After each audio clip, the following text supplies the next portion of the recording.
الشمس والقمر بحسبان والنجم والشجر يسجدان আল্লাহ পাক সূরা রহমানে ঘোষণা করলেন আশ-শামসু ওয়াল কমার, চন্দ্র সূর্য বিহুসবান, এর আল্লাহ তাআলার হুকুমে, আল্লাহ তাআলার অর্ডারে এটা ভাসমান, তার নিজস্ব কক্ষপথে চলমান।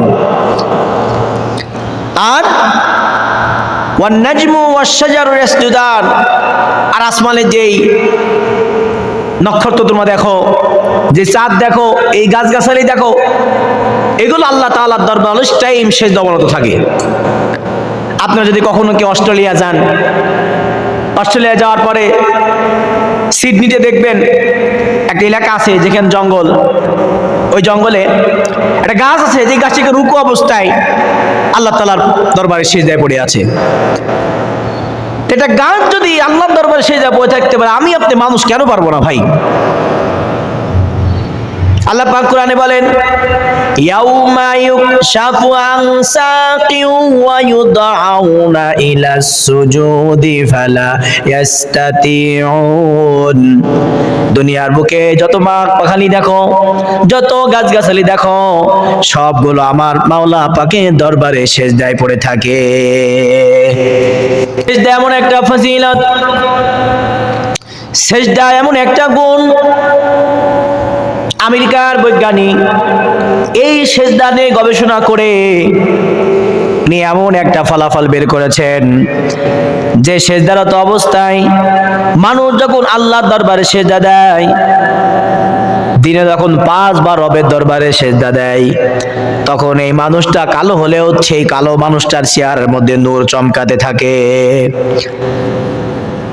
আমি এটা বুঝি না যে কেন একটা কালো মানুষ যখন নামাজ পড়তো না, রুকু করতো না, সিজদা দিত না, তো তখন তার চেহারা দিকে তেমন মায়া লাগে না, তেমন নূর চমকায় না।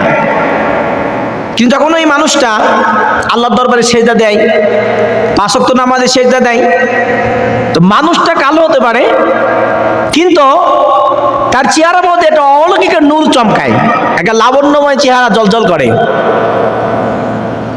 এটা কিভাবে সম্ভব? ইম্পসিবল। এটা কিভাবে সম্ভব?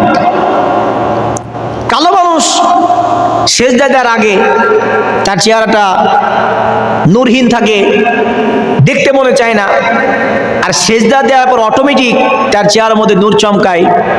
এটার ভিতরে হিকমতটা কোথায়? আমরা কোরআন হাদিসের দিকটা পরে রাখলাম, আমরা বৈজ্ঞানিক দৃষ্টিতে একটা সলিউশন দেখি কি অবস্থা। আমেরিকার এক বিজ্ঞান এই সিজদা নিয়ে গবেষণা করা শুরু করলো। গবেষণা করতে করতে এক পর্যায়ে তিনি বলল, মানুষের যত রক্ত সঞ্চালন হয়, চলাচল করে, সবে হার্ট থেকে রক্তগুলো এদিক যায়, ওদিক যায়, মাথায় যায়, চোখের কিনারায় যায়, হাতে রগের মধ্যে যায়, বিভিন্ন জায়গায় রক্তগুলো সঞ্চালন হয়। কিন্তু মানুষ যখন ঘুমায় তখন তো মানুষের মাথাটা উঁচা থাকে, বালিশে মাথা দেওয়ার কারণে চেহারার মধ্যে রক্ত তেমন একটা আসতে পারে না।